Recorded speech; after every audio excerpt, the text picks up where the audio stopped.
भीम करोली बाबा एक ऐसा नाम जिसको हर कोई व्यक्ति आज पूरे भारत और पूरे वर्ल्ड में जानता है। एक ऐसे चमत्कारी बाबा जिनकी जितनी खूबियों का गुणगान किया जाए उतनी ही कम है।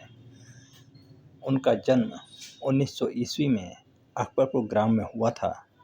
उनके पिता का नाम दुर्गादास शर्मा था और अगर हम बात करें उनके बचपन के नाम की तो उनका जो पहला बचपन का नाम था वो लक्ष्मी नारायण शर्मा था और उनकी मात्र 11 साल की आयु में शादी कर दी गई थी। 1911 में उनकी शादी हुई थी। इसके बाद नीम करोली महाराज कई सारे आश्रमों में चले गए। जब वो मैरिज हो गई वो अपने घर को छोड़ के चले गए और साधना में लीन होने लगे और वो गुजरात के राजकोट में एक आश्रम में रहने लगे।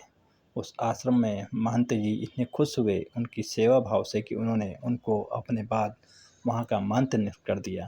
पर जब उन्होंने देखा कि वहाँ के जो पुराने लोग थे वो उस चीज़ से नाराज़ हो रहे हैं तो उन्होंने महंत जी से चरण स्पर्श करके वहाँ से जाने की आज्ञा मांगी और वो वहाँ से निकल गए। महाराज जी ने कुल 108 हनुमान मंदिरों की स्थापना की है अब तक, ऐसा है। उनके बारे में और भी चीज़ें हैं जो आपको जाननी चाहिए। सबसे पहले मैं आपको ये भी बता देता हूँ कि वो जो कैंची धाम है जी, जिसकी हम बात कर रहे हैं, जो कैंची धाम उत्तराखंड के नैनीताल जनपद में स्थित है। सबसे पहले बाबा जी वहाँ 1942 में, जी हाँ ना 1942 सन में सबसे पहले उन्होंने वहाँ पर विजिट किया था और वहाँ जो लोकल व्यक्ति थे उन्होंने उनसे चरण स्पर्श कहा था कि बाबा जी अब दोबारा कब मुलाकात होगी। तो उन्होंने कहा था कि मैं 20 साल के बाद फिर वापस यहाँ पर आऊँगा। ऐसा कह के वो वहाँ से चले गए थे और फिर 1964 में 15 जून को बाबा जी ने कैंची धाम मंदिर की स्थापना करी। 1964 में कैंची धाम मंदिर जो आज उत्तराखंड में स्थित है, जो इसके कल विशाल भंडारा है, 1964 में उसकी स्थापना की गई थी। और इस मेले में कुछ रोचक तत्व ये भी हैं कि आपको जानना चाहिए। बाबा जी के बारे में कहा जाता है कि जो एप्पल के सीईओ हैं स्टीव जॉब, वो सन 1974 में उनकी शरण में आए थे। फेसबुक के सीईओ मार्क जुकरबर्ग सन 2015 में उनकी शरण में आए हैं। भारतीय क्रिकेट के अनमोल सितारे विराट कोहली 2022 में उनकी शरण में आए थे। ऐसे बड़े बड़े लोग उनकी शरण में अब भक्त आते हैं और अपने आप को धन्य होकर जाते हैं। बाबा जी का जो इस बार फाउंडेशन डे मनाया जा रहा है, उनका जो प्रसाद होता है वो मालपुआ, फेमस मालपुआ होता है। उसको आगरा से 45 कारीगर आकर वहाँ पर बनाते हैं और बहुत बृहद स्तर पर उस मालपुए का भंडारा किया जाता है। साल 2024-25 में उत्तराखंड सरकार के जो आंकड़े बता रहे हैं वो ये कहते हैं कि करीब 24 लाख श्रद्धालु कैंची धाम आए थे।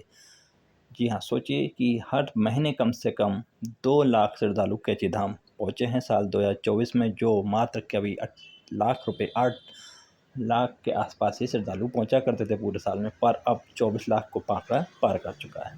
कल 15 जून को ऐसा माना जा रहा है करीब 5 लाख भक्त बाबा जी के दर्शन करने के लिए आ जाएंगे और रात से ही लाइनों में लगना शुरू हो जाएंगे भक्त, क्योंकि सारी सेवाएं वहाँ पे आपको पैदल ही जाना होगा। शटल सेवाओं के माध्यम से, अपनी गाड़ियों से, अपनी बाइक से आप नहीं जा सकते हैं, रूट बंद कर दिए जाते हैं।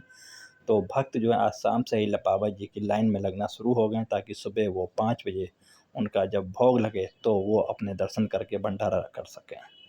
पहली बार उत्तराखंड सरकार ने एटीएस की नियुक्ति करी है और एसएसपी को तैनात किया गया है। बाबा जी की जो भक्त आ रहे हैं उनकी सुरक्षा के लिए एटीएस और एसएसबी को तैनात किया गया है।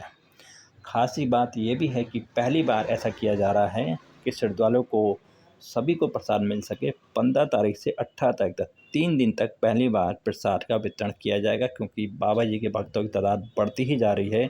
तो ऐसे में एक दिन में धक्का मुक्की ना हो, लोगों को दास ना पड़े उनके बाबा जी के भोग से, तो 3 दिन तक ये प्रसाद का वितरण किया जा रहा है। पहली बार ऐसा हुआ है।